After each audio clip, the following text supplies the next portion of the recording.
Given the complexity and wide ranges of scenarios that will be possibly appear in the examinations, decision making is certainly one of the challenging topics in performance management. Hello, I'm the expert tutor for performance management's PM, Tze Kang Chan. This topic explainer will be on decision tree. To find out why decision trees is part of the related components to the syllabus of decision making in performance management, I will take you through based upon the ACCA learning resources, starting with the study hub, referring to chapter 8, section 8.2.5. By going into the study hub's main page, guys, you will be able to get into chapter 8 and going into one of the subsection. That's where the content of this topic explainer is all about, decision trees. Furthermore, technical articles pertaining to decision tree. There is one particular articles which is indicated and found available in the website of ACCA. And this is one of the reading materials that you are highly encouraged to spend time in going into that in detail. Finally, ranges of past year's questions, practice exams, specimen exam questions that found in the practice platform would have offered you a great chance of practices to get yourself familiarized with decision trees. To understand how decision trees will be forming a part of the contents in the syllabus of decision making, I will first take you through in this video by explaining what decision tree is all about, followed by looking into a far more detailed explanations looking at the applications on decision tree, and that will take you through with ranges of illustrations on how to apply decision tree in decision making. So, what decision tree is all about? It is a type of quantitative techniques with pictorial presentation.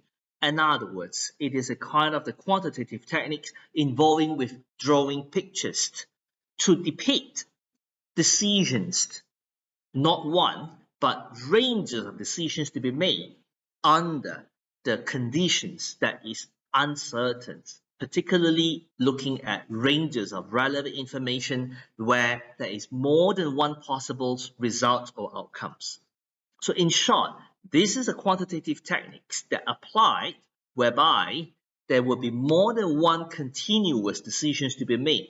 For instance, a business is to decide whether to acquire machines model A, take for example, imported from foreign country, or acquire machine model B that is available from a local supplier. Once machine A is acquired, the next level of the decisions is to be made. Take for instance, it is about the level of production capacity to be set. Machine B, on the other hand, if it is acquired, again, we have to set the production's capacity, given the fact, for instance, there will be different level of production capacity between the two machines. So these will trigger ranges of decisions to be made, one after the other. At every point of decisions to be made, ranges of variables, which representing ranges of relevant information, such as revenue, cost information, that, however, may come with more than one possible result. More still, each and every of this possible result may be attached with the likelihood, which is termed probabilities. When there are more than one continuous decisions and more than one variables that may come with more than one possible outcome together with attached probability, this kind of conditions of decisions to be made, it's rather complex, and it should be summarized into a pictorial presentations by the name of decision tree that will provide a comprehensive, a bird's-eye view to the decision maker in order to present the full set of relevant information to guide a complete set of decisions to be made as we take along the whole routes that found in the decision tree. Let's take a look at how decision tree is applied.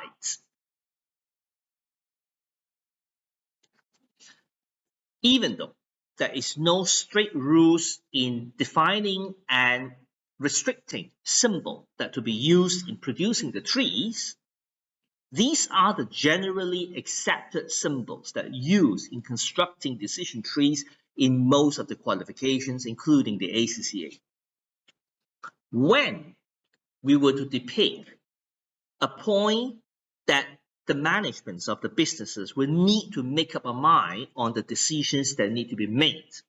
This is called a decision point, which is within the control of the management. At this stage, it is denoted by a rectangles in the pictures. On the other hand, when it comes to the point where we have informations that carry more than one possible result or outcome as discussed earlier, this information that come with more than one possible result or outcome, it's clearly beyond the controls of the management. And very likely, at this stage of the information, probabilities that representing the likelihood of each possible outcome that arising will be provided in the exam questions. At this point, it is therefore denoted by a circle called outcome point. From one stage to the other stage, how would each of the stages connected? It will then be connected and joined with a route depicted by a straight line. Finally, by the time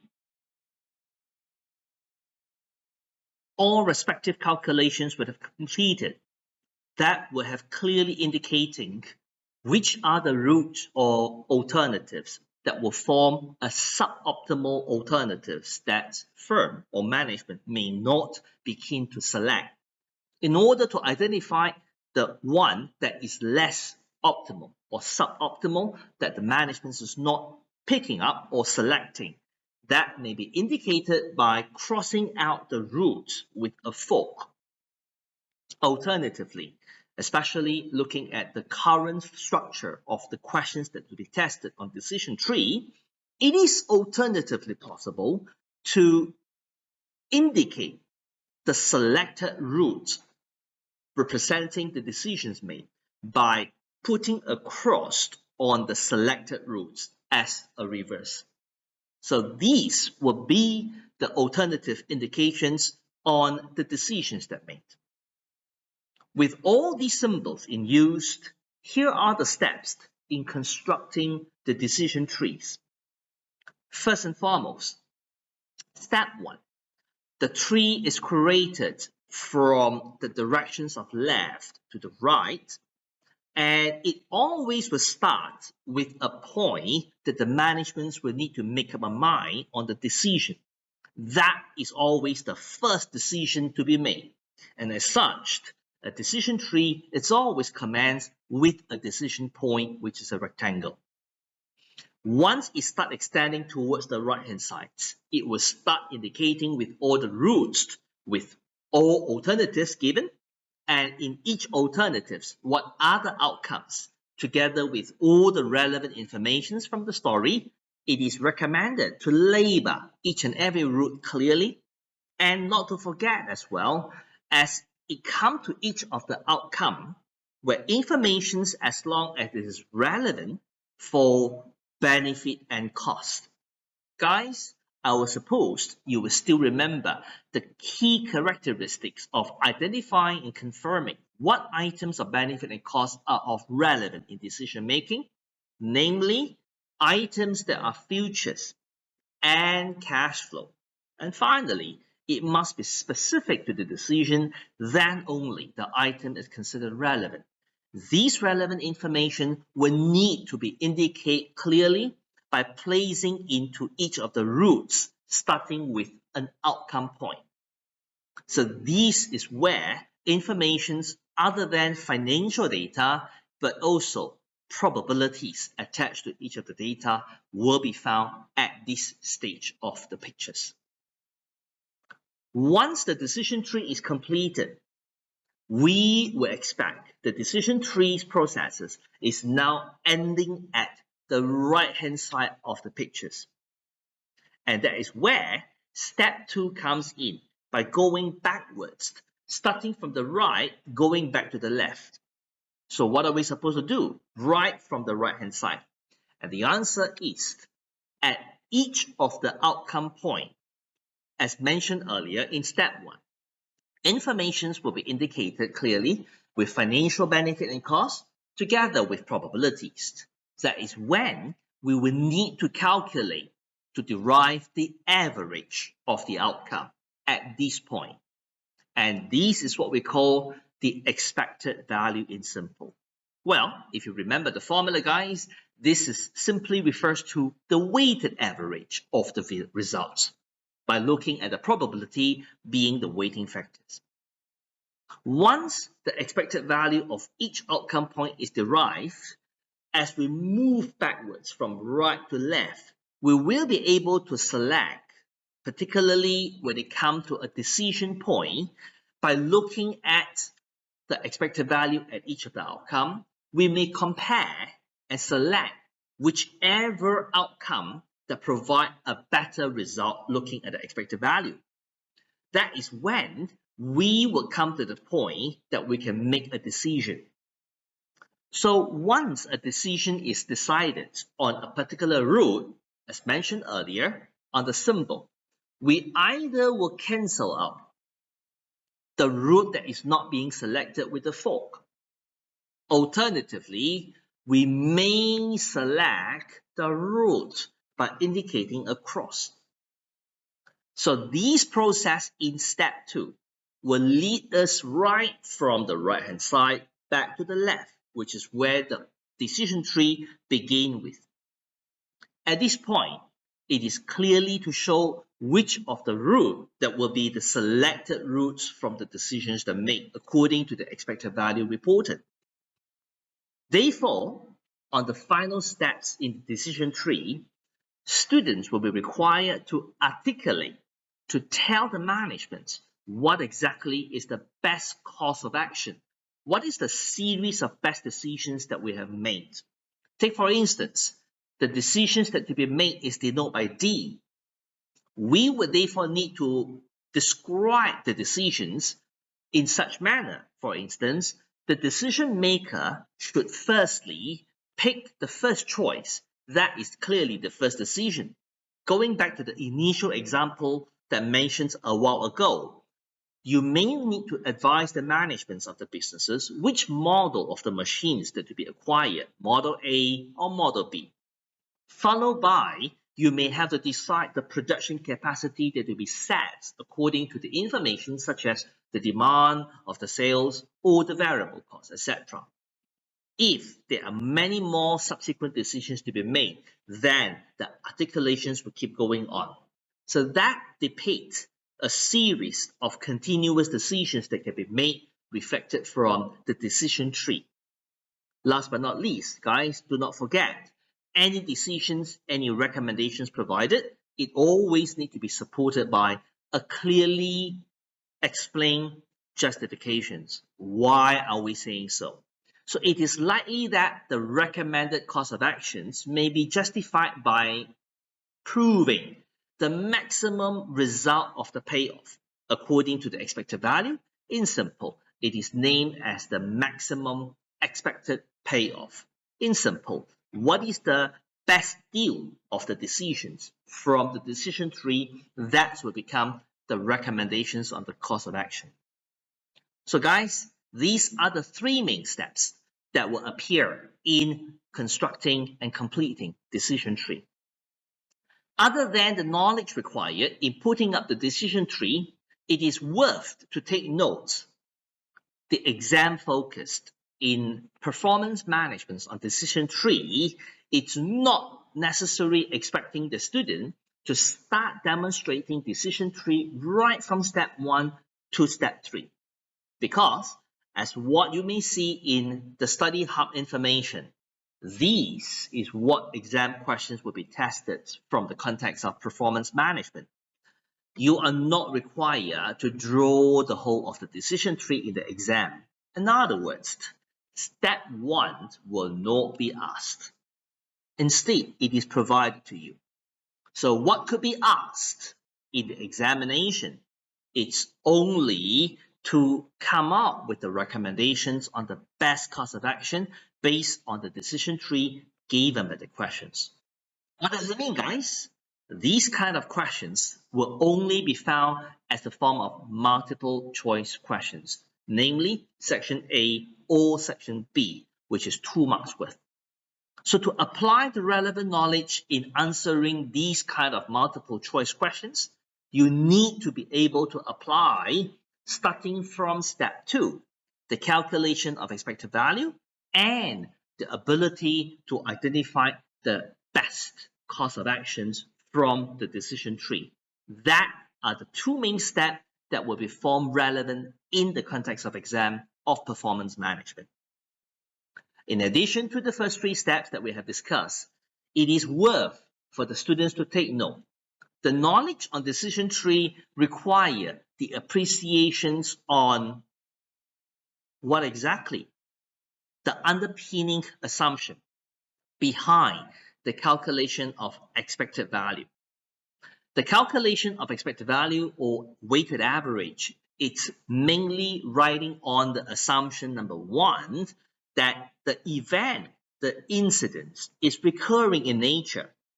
Applying to decision tree, this explain we expect the decisions that made are recurring, which obviously it may not be true in reality. Second assumption on the calculation and application of expected value. Given the fact the calculation of expected value considered all the possible outcomes, including the best and the worst, hence the kind of the risk appetite of the decision maker towards the risk, it remains neutral. Given the fact they considered both the best and the worst outcome, as such, the risk appetite of the decision maker in the calculation and application of expected value, it's said to be a risk-neutral decision maker. Guys, other than the underpinning knowledge regarding expected value, it is worth for you to take note. Decision tree in the context of performance management may be extending into the estimation regarding the value of perfect information as well as the value of imperfect information. However, the discussions regarding this calculation is beyond the content of this topic explainer. Let's apply all the steps that discussed earlier into the following illustration. Guys, there are 2 main sources of practices that you may consider attending. The first source is mainly for learning purpose. It is a typical questions on decision tree that found in Study Hub information. You are strongly advised to go through this activity 4 about decision tree by looking at the requirements. They are asked to construct a decision tree by indicating all the possible decisions as well as the associated potential outcome. That is clearly indicating and hinting the student you need to be able to construct the tree based on a rectangle as well as a circle. So this is clearly referring to the step 1 of the applications of decision tree that discussed a while ago, and by indicating the numbers and the calculations involved will then go into step 2. Only when step 2 is completed, you will be able to come out with a recommendation in advising the management how should they pursue to the decision. That is clearly the 3rd step of the discussions that made earlier. If you look at part C, that is exactly what that we have just mentioned, the extensions of decision tree pertaining to the calculations of value of perfect or imperfect information. Rest assured, this kind of questions will not be tested in performance management, so this is mainly for learning purpose. By going into the study hub, if you have given a try on these questions and you would like to know the answers of it, simply click on show at the top right button. That is where the model answers comes about. Well, guys, what is of more importance for you? It's for preparing the examination. And here we go.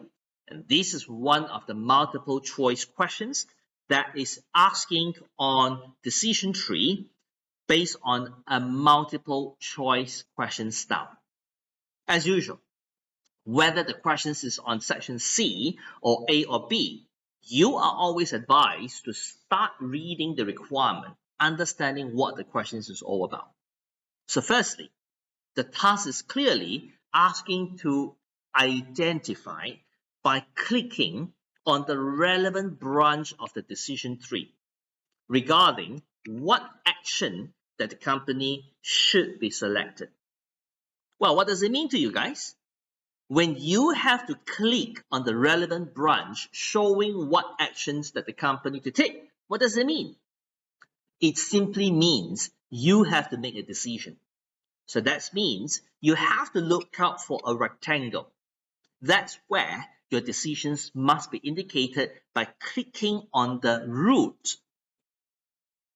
Well, that is the only task that we have in the multiple choice. Let's take a look at what are the raw data, the original data given above to construct the tree below. It is a leisure company that owns a couple of resorts providing health and fitness services. And one of the resorts, it's experiencing a declining performances in the sales. And if no changes is taking place, losses will be expected in the coming year. So, in response to this anticipation, management of the company would have come up with the following consideration. Guys, that is obviously alternatives, choices that the management will have to pick the best for them to apply. So here are the three actions planned. Take a look at the three. These is clearly the choices that you have to pick one of it that best suit for the company. Shut down the resort and sell it off to someone else. The other two, it is not to shut down, but continuing running the facility except with all the upgrading efforts to take place, however, with a cost of so much, respectively. The upgrading efforts would therefore lead to a variable result, and therefore the questions is telling us the chances of getting and receiving result after the major upgrade turn up to be 0.8. In other words, 80%. You should ask yourself, if 80% chance of the major upgrade give rise to good result, what's the other 20% of the chance representing? That is a testing on the fundamental knowledge on probabilities. Obviously, if 80% is good, the 20% is obviously a bad result. Whereas the probability of good result after minor upgrade, it's getting a little bit lower, 0.7 or 70%. And you should ask the same question. What happened to the 30% chance? And the answer is that is a chance of getting a bad result with minor upgrade. With all this, last but not least, the questions also indicate the company is a risk-neutral party. The implications of this is clearly highlighting you may allow to apply expected value. With all the above information, the decision tree already has prepared for you. And here we go. Guys, spend some time to understand why the decision tree is appeared to be in this manner based upon the information given, applying the 3 steps that we have discussed earlier. Here comes the starting point of the tree, which is a rectangle. Decision point based upon the 3 alternatives. That is what we call labeling. Well, looking into the 3 alternatives, there are some additional financial values provided, and that is clearly the relevant information about if we shut down the resort and sell to the other party, that is clearly the cash inflow that the company may have expected received. But with the major upgrade and the result turned out to be good, that is the cash inflow. Vice versa, if the result turned out to be poor, then we will have a lesser amount of the cash inflow. Similarly apply for the minor upgrade. Guys, what that is worth for you to take note is that all these are the relevant cash flow information, yet to include the information given above, such as the cost and the probability. In order for you to work out what is the best course of action, you may be expected to carry on with additional calculation by including all the information above. So first and foremost, you would expect the cash inflow from shutting down and selling the division is just come up to be 5.75 without any additional relevant information. As such, the final result of the financial payoff for the first alternative, it still remains at 5.75. Whereas, by going into major upgrade, given there are two possible outcomes beyond the control, that's why the outcome point of circle is in use. Knowing that the probability of having a good result is 0.8, as mentioned, therefore the poor or bad result will be 0.2. You would therefore expect to work out the average, or we call the expected value, and insert into the circle. So once the formula of expected value applied, by taking the individual value multiplying with the weighting factor, that will give you the amount individually, and you will need to add up together to derive the expected value. Guys, give it a pause and try to figure out what exactly the figures turn out to be. And these results has come to 10.3 million. Is this the payoff? Not really. Not until we have to take away the cost that's spent on upgrading the facility with the major upgrade, as mentioned above, 4.5 million it is. From these, it come up to be a payoff of 5.8 million. You would therefore have to pursue the similar calculation for minor upgrade. As mentioned above, the probability on getting a good result after the minor upgrade is 0.7. Therefore, the balancing probability is for the poor result. Once again, by multiplying with the respective cash inflow, that will have given you the results, and adding up together, that will provide the expected value for the other outcome point. Guys, as usual, try to work it out before continue watching this part of the video. Guys, once the calculations is made on the expected values for minor upgrades, that will turn out to be 8.1 million. With the considerations on the upgrading cost of 2 million, that will result in the payoff of 6.1. Finally, what you have to do is just to compare the three sets of the payoff on the three alternatives. And what do you have to do next? Choose and select the ones that result in the best payoff, as mentioned in the third steps on the earlier part of the discussion. So which of the routes that you will be selecting as a decision to be recommended? And clearly, whichever that provide the highest payoff will be the one. And that is clearly referring to the minor upgrades. So what you have to do is just to go back to the branch and click on the right branch, which is in this manner. So guys, that is how the questions is tested on the multiple choice in decision trees. I hope this video would have given you a better understanding in dealing with the similar kind of the questions in the upcoming examination. Finally, all the best in your coming exams. Take care.